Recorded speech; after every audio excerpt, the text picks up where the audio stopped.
O tema geral do vídeo é teologia, mas o tema específico de hoje, ou seja, a playlist específica é sobre o Novo Testamento, especificamente sobre o livro de Mateus, que tem sido o primeiro desta playlist, né? O que é o primeiro livro do Novo Testamento.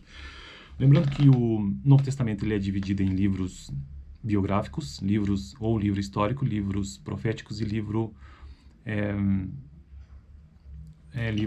doutrinários ou livros proféticos. Essa é a divisão básica. Então, biográficos, o livro histórico, os biográficos são Mateus, Marcos, Lucas e João, o livro histórico é Atos dos Apóstolos, os doutrinários vão de Romanos a Judas e o profético é Apocalipse, né?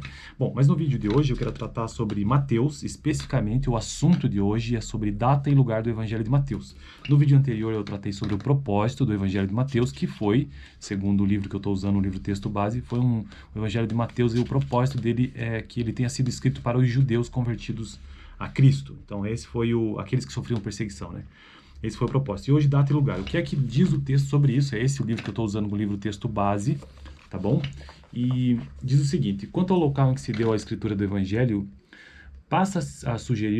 se sugere 2 lugares para a composição de Mateus, e um terceiro muito provável. Vejamos, a natureza judaica do Evangelho de Mateus sugere que foi escrito na Palestina ou na Síria, muito provavelmente em Antioquia, para onde haviam migrado muitos discípulos que antes habitavam a Palestina.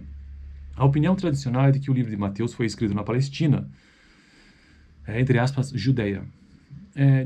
Disse que o local foi Antioquia da Síria e ele é seguido pela maioria dos estudiosos. Talvez a coletânea aramaica de palavras tenha sido escrita na Palestina e o evangelho em grego na Antioquia.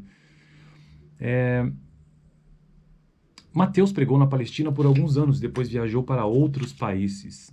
Pensa-se que escreveu o evangelho originalmente em hebraico. Em alguns anos mais tarde, por volta de 60 depois de Cristo, produziu uma edição mais completa em grego. Então, 60 depois de Cristo, ele deve ter produzido alguma edição em grego. É possível que o próprio Mateus, provavelmente bilíngue, já que ele é coletor de impostos, há essa probabilidade, tenha traduzido sua obra original ou reeditado a mesma com uma edição grega ampliada. Porém, embora ele bem possa ter composto a logia antes de deixar a Palestina no início dos anos 60, como indica Irineu, a revisão grega que possuímos parece ter sido feita consideravelmente mais tarde. No máximo, poderíamos dizer que uma data posterior a 70 depois de Cristo é a data provável do primeiro evangelho, mas qual posterior não temos meios de saber com precisão. Então essa data aproximada do evangelho de Mateus, 60 a 70 depois de Cristo. Apontam-se 2 datas para Mateus. Aqui nós estamos falando da tradução para o grego, tá? 60 a 70 depois de Cristo. A primeira possui equivalência, agora sim as datas do evangelho de Mateus. A primeira possui equivalência de que se fez o uso do Evangelho de Marcos, equivalendo à data de 45 a 60 depois de Cristo. A segunda é posterior, nas décadas de 80 a 90. Atualmente, a maioria dos estudiosos acredita que Mateus se inspirou em Marcos e não vice-versa, e datam o Evangelho do período de 80 depois de Cristo. Então, é discutível, né, essa questão da data do Evangelho de Mateus. Existem algumas versões, e aqui ele aponta algumas e termina o texto afirmando que talvez a mais provável tenha sido no ano 80 depois de Cristo. E que Mateus inspirou-se em Marcos, beleza?